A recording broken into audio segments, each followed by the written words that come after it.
룻기 2장으로 넘어오면서 1절부터 보아스라는 인물이 소개되고 있습니다. 그러니까 뜬금없이 등장하는 사람이 아니라 이미 나오미의 남편 엘리멜렉과 친족 관계라고 설명을 하고 있어요. 그래서 보아스를 수식하는 말이 유력한 자, 그러니까 이시는 사람이라는 뜻이고, 깃볼, 어떤 강력한 힘 있는 이런 뜻이고, 하일도 같은 의미입니다. 그래서 깃볼 하일. 그러니까 이 하일이란 말은 이제 뭐 남자한테 쓰일 때는 경제적으로나 사회적으로 좀 어떤 그런 뭔가 좀 영향력 있는 유명 인사, 유력 인사, 그 지역 지주 어떤 그런 뭐 어감이 좀 있고, 이게 여자한테 쓰일 때는 어떤 의미로 쓰였냐면 똑같은 하일이란 말을 보아스한테가 아니고 룻에게도 쓰고 있다는 이거죠. 그러니까 남자한테 쓸 때는 유력한 자라고 쓰였고, 이게 뒤에 3장을 가보면 11절에 룻을 현숙한 여자 이렇게 써요. 그때도 이 하일이란 말을 써요. 그러니까 보아스는 이시 하일, 그리고 룻은 이샤 하일.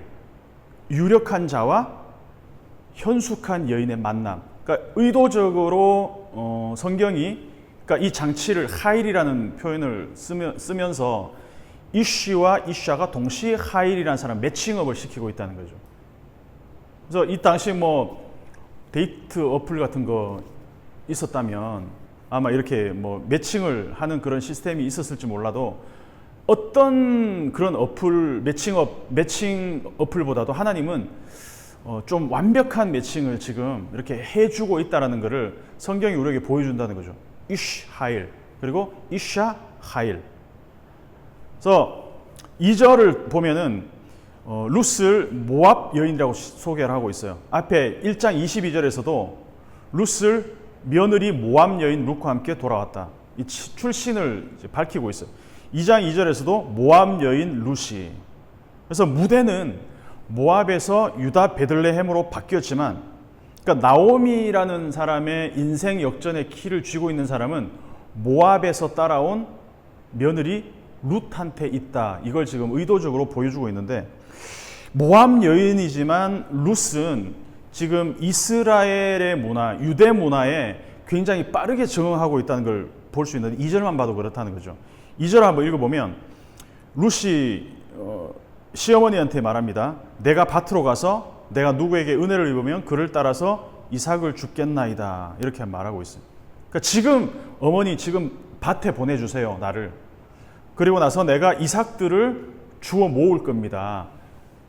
그런데 그 이삭을 주워 모으는 게 그냥 막무가내로 주워 모으는 것이 아니라, 누군가가 나에게 은혜의 눈길을 준다면 거기서부터 내가 이삭을 모을 거다.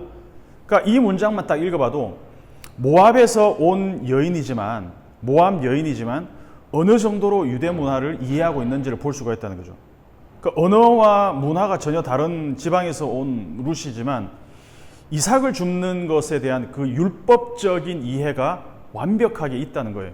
그러니까 나오미가 룻에게 알려줬을 수도 있고, 룻이 여기 와서 이 문화에 대해서, 이제 율법에 대해서 어느 정도 뭐 귓전으로도 들은 게 있을 것 같아요. 그래서 하나님의 긍휼에 관해서 이 이삭을 줍도록, 그러니까 완전히 다 곡식을 베지 말고 조금씩 남겨두고 그것들이 어떤 사회적인 약자들을 배려하는 그런 율법은 레위기부터 이미 나와 있습니다.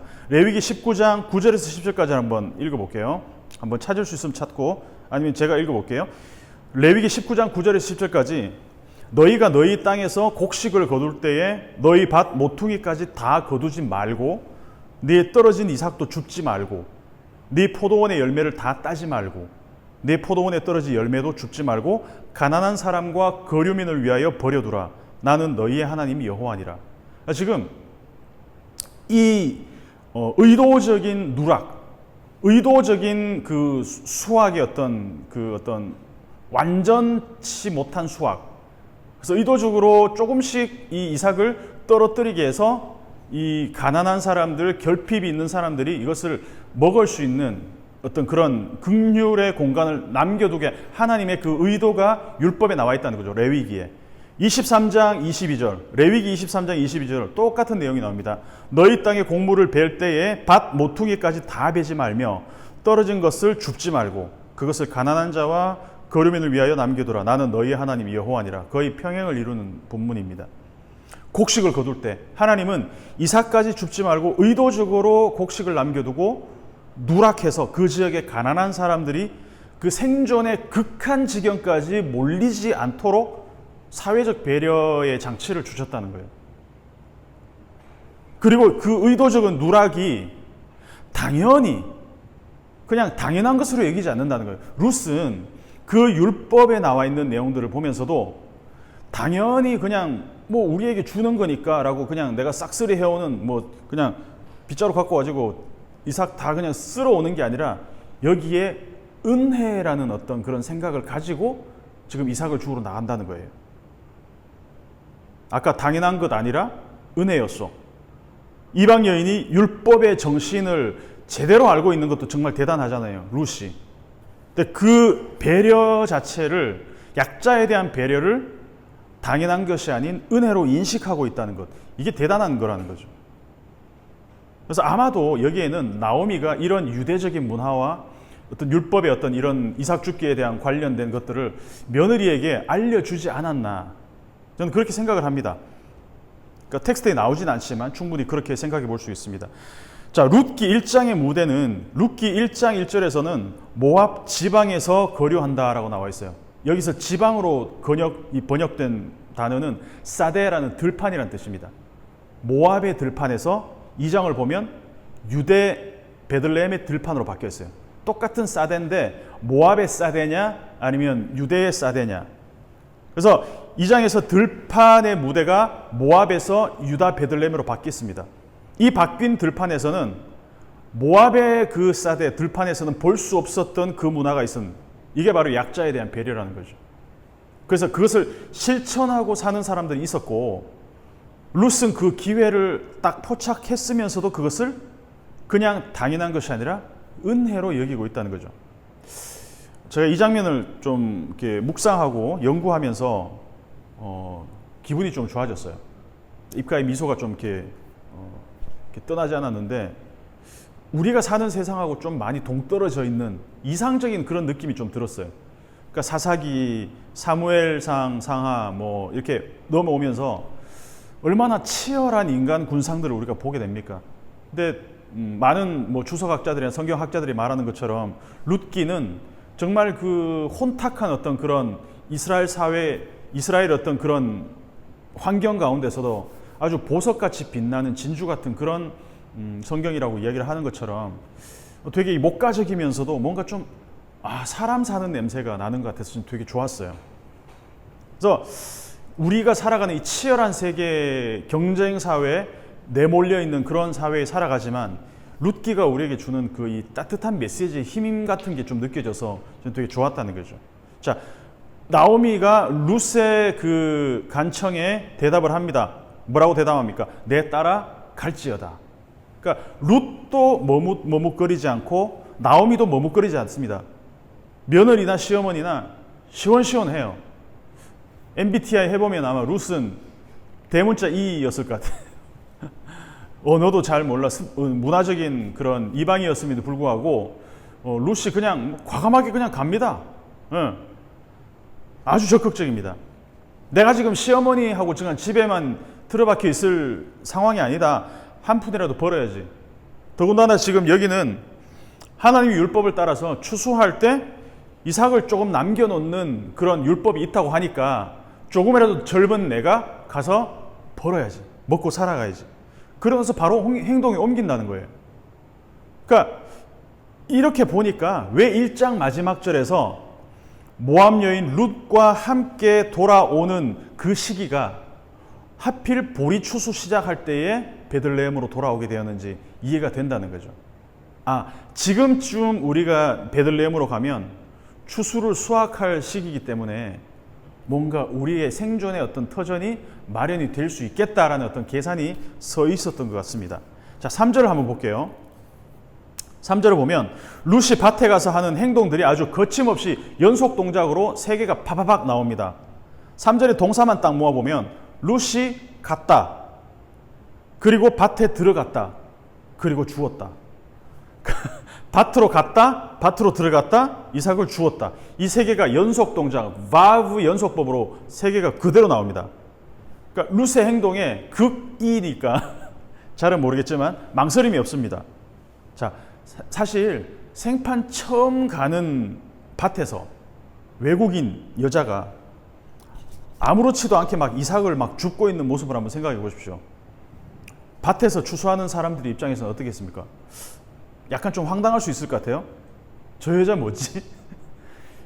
누군데 들어와서 이삭을 줍고 있지? 그 아가씨 누구예요? 여기 들어오는 거 아니에요? 뭐 이렇게 할 수도 있잖아요. 근데 성경은 의도적으로 어떤 장면들을 생략할 때가 있습니다. 드라마를 잘 만든 드라마를 보면 어떻습니까? 시간 순서에 따라 상세하게 설명하지 않습니다. 아마도 룻은 이 밭에 들어가기 전에 내가 어떤 사람이고 어떠한 연유로 여기까지 왔고 어떤 이런 사연들이 있으니까 내가 이삭을 좀 죽게 해달라는 간청을 했을 거예요. 분명히. 어떻게 알 수 있냐? 뒤에 가면 그런 설명들이 다 나옵니다. 보아스가 와서 물었을 때 이 사환들이 그런 얘기를 하죠. 그래서 이런 걸 다 생략해버립니다. 잘 만들었다는 거예요. 플롯을 굉장히 잘 구성했다는 겁니다. 자, 3절을 보면 1절하고 2절이 3절을 향해 가고 있다는 걸 우리가 알 수 있어요. 자, 1절에서는 먼저 보아스라는 사람이 누군가에 대한 정보를 줍니다. 그리고 2절에서는 밭으로 이삭을 주우러 가는 룻에 대한 이야기를 하고 있어요. 그리고 3절을 딱 보면 이 보아스와 룻이 만나는 이 랑데뷰의 장소를 보아스의 밭으로 딱 설정해 놓고 있다는 거예요. 말하자면 1절과 2절은 3절에서 룻과 보아스가 만날 수 있는 그 의도적인 장치를 미리 이제 빌드업을 하고 있는 거라 볼 수 있는 거죠. 그러니까 1, 2절에서 떡밥을 딱 던지고 나서 3절에서 회수한다는 거예요. 이것만 봐도 성경은 정말 재밌는 책입니다. 앞에서 드라마 얘기했지만 드라마나 영화 잘 만든 영화들 보면 플롯이 굉장히 앞에서 막 우리가 이해할 수 없는 그런 막 그 얘기들이 나오잖아요. 갑자기 보아스 얘기가 나와요. 이 보아스가 엘리멜렉의 뭐 친족이라는 이야기가 나옵니다. 그러고 나서 또 이야기가 쭉 나오다가 나중에 지금 이 앞에서 던진 떡밥들이 지금 이렇게 연결이 되는구나.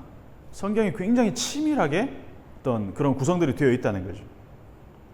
1절에서 보아스라는 인물을 세팅하고 2절에서는 밭이라는 장소를 세팅했고 3절에서는 이 인물과 장소를 딱 연결시킵니다.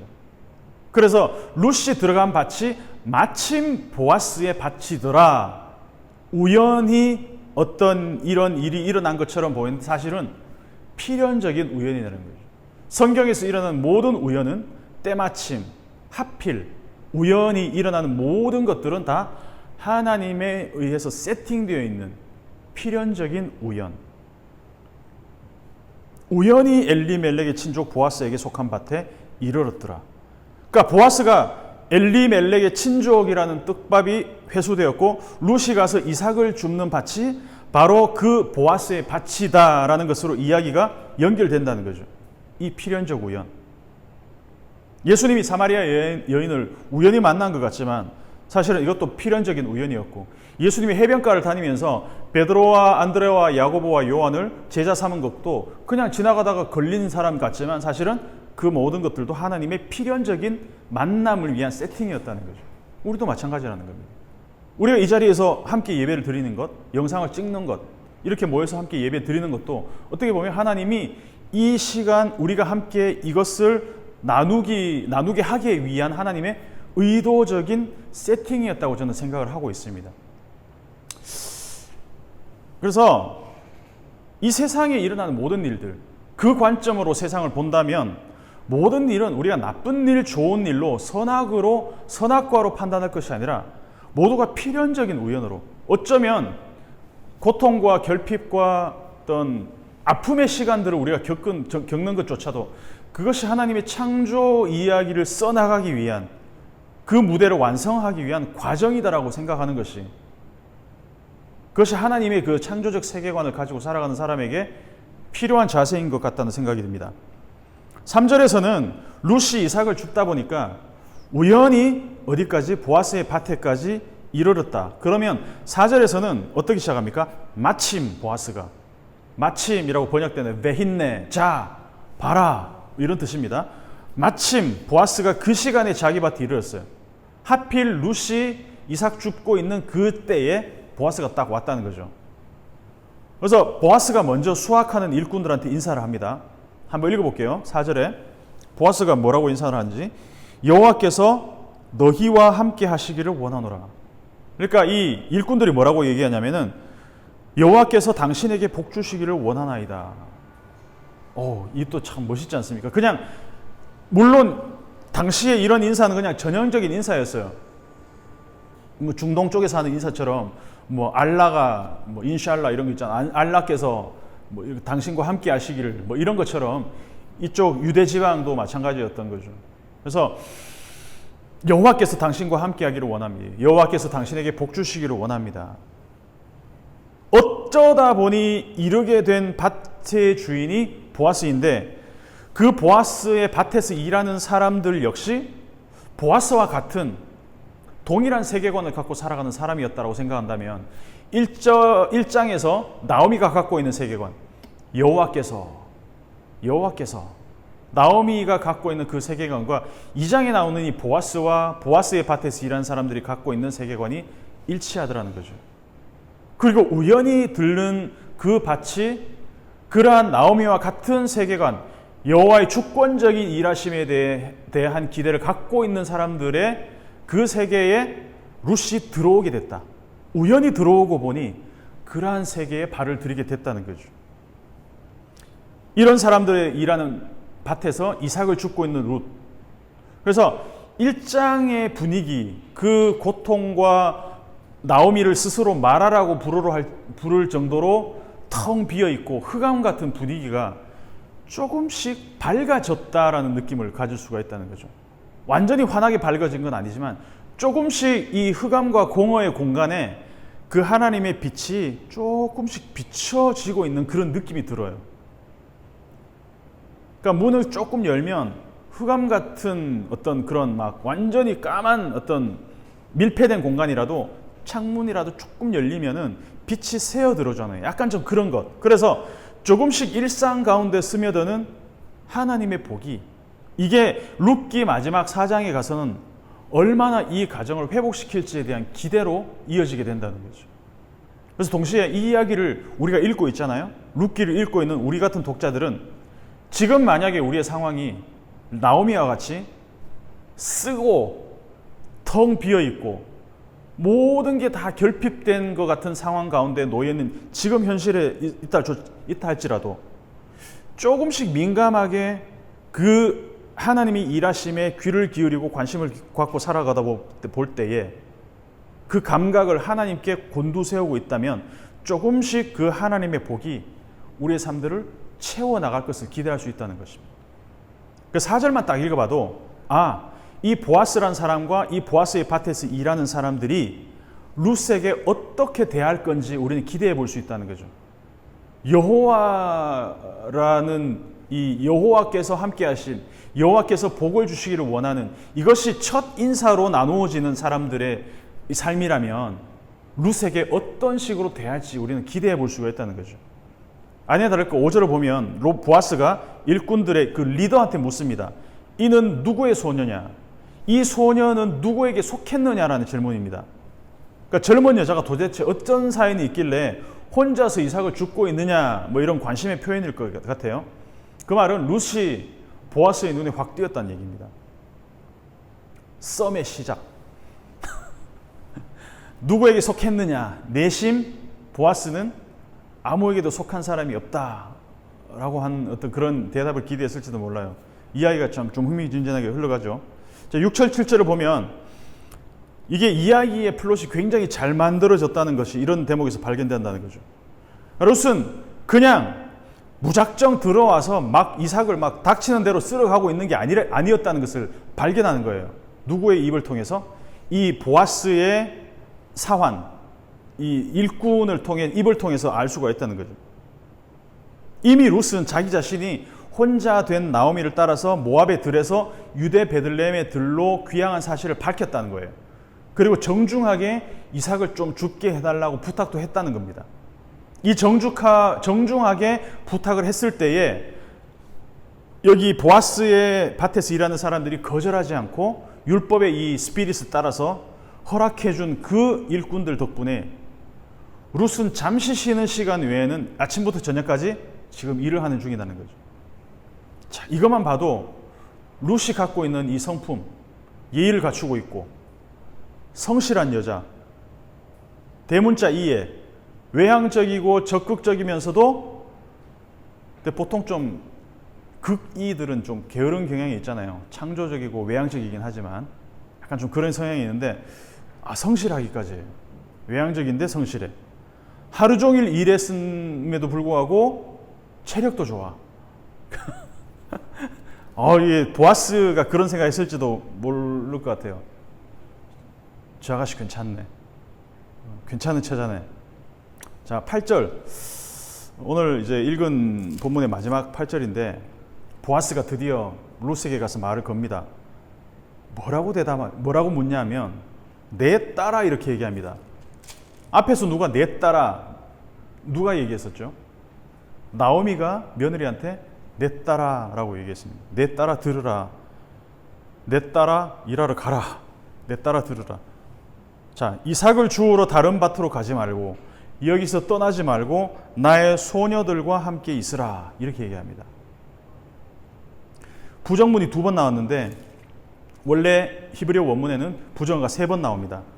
자, 내 딸아 들으라. 이걸 내 딸아 듣지 않겠느냐? 이렇게 부정문으로 물었어요. 그러고 나서 내 딸이라고 부른 것은 이전에서 나오미가 룻에게 쓴 호칭입니다. 비티, 내 딸아. 나오미가 썼던 그 내 딸이란 말을 보아스가 똑같이 썼다는 말은 엄청난 지금 관심을 기울이고 있다는 얘기입니다. 동시에 나오미가 쓰는 용어와 보아스가 쓰는 용어를 일치시킨다는 것은 지금 이 둘을 의도적으로 연결시키려는 저자의 지금 의도가 굉장히 강하게 사심이 들어가 있다는 거예요. 처음 보는 여자한테 이 정도의 관심을 가지기 쉽지 않을 텐데 보아스는 3번씩이나 부정문을 써서 룻이 자기 밭을 벗어나지 않기를 간절히 바라고 있습니다. 이 정도면 이 여자가 우리 밭을 떠나는 것을 굉장히 지금 경계하고 있는 상황이라는 거죠. 내 딸아 내 말을 듣지 않겠니? 이삭 주우러 다른 밭에 가지 마. 이곳을 지나치지 마. 그냥 하는 말이 아니라는 겁니다. 절대 다른 밭에 가서 안 돼라는 강한 표현이라는 거죠. 그리고 마지막 표현이 뭡니까? 여기서 떠나지 말고 나의 소녀들과 함께 있으라. 제가 이 성경을 한글로 번역했다면 함께 있으라 이 구절을 어떻게 번역했을까요? 여기서 이 소녀들에게 딱 붙어 있으라 이렇게 표현했을 것 같아요. 그럼 여기서 어떤 히브리어가 쓰이는지 알겠죠? 다바크입니다. 다바크. 앞에서 룻이 나오미를 뭐 했을 때 쫓았더라 할 때 다바크를 지금 누가 누구에게? 보아스가 룻에게 쓰고 있다는 거죠. 그래서 이 구절 때문에 제가 8절까지 끊었습니다. 룻이 나오미에게 딱 붙어 있었던 것처럼 보아스는 룻에게 자기 밭에 딱 붙어 있으라라고 강력하게 권하고 있다는 거죠. 이 다바크의 연쇄성. 하나님이 이 나오미라는 한 사람을 회복시키는 과정에서 한 사람씩 나오미의 삶에 붙여주는 게 지금 보이시나요? 근데 나오미의 삶은 처음부터 붙여진 삶이 아니라 떨어져 나가는, 이렇게 나오미의 삶에서 떨어져 나가는 삶밖에 없었어요. 1장 초반에는. 남편이 떨어져 나갔고 두 아들이 떨어져 나갔어요. 내 가족이 떨어져 나가는 아픔. 얼마나 큰 고통입니까?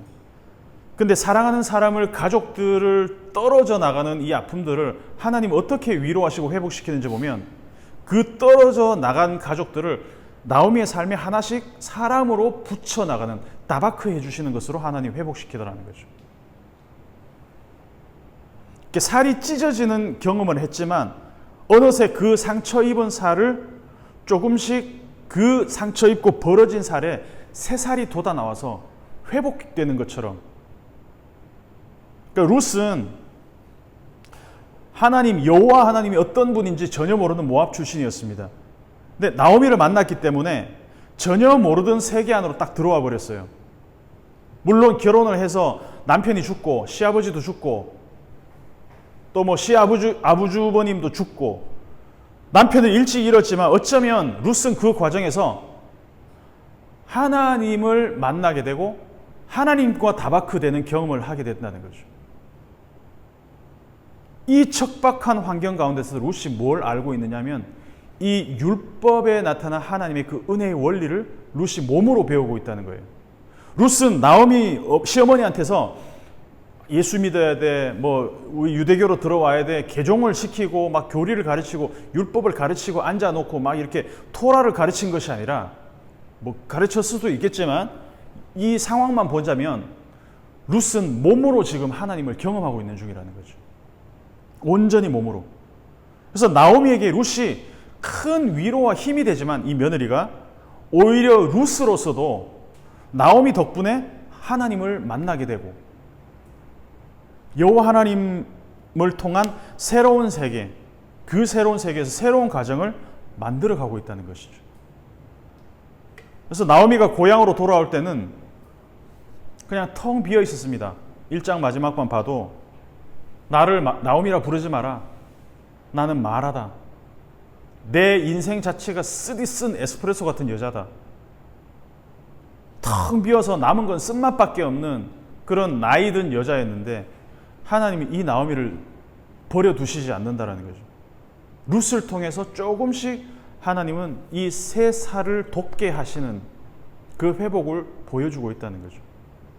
룻도 마찬가지고 보아스의 결핍도 룻의 결핍도 나오미의 결핍도 모두에게 아픔과 상처와 결핍이 있지만 그것들을 서로를 붙이시면서 하나님이 이 결핍과 상처를 하나님이 치유해 가시더라는 겁니다. 그래서 우리가 살아가는 이 세상이 창조 이전에 공허와 혼돈과 흑암 가운데 있는 세상, 그런 세상을 살아간다 할지라도 하나님께서 조금씩 우리의 삶에 비춰주시는 그 빛, 은혜의 빛들, 그 틈새를 발견했을 때 룻은 과감하게 나가서 그 은혜의 이삭을 주워 들었다는 거죠. 근데 우리도 마찬가지입니다.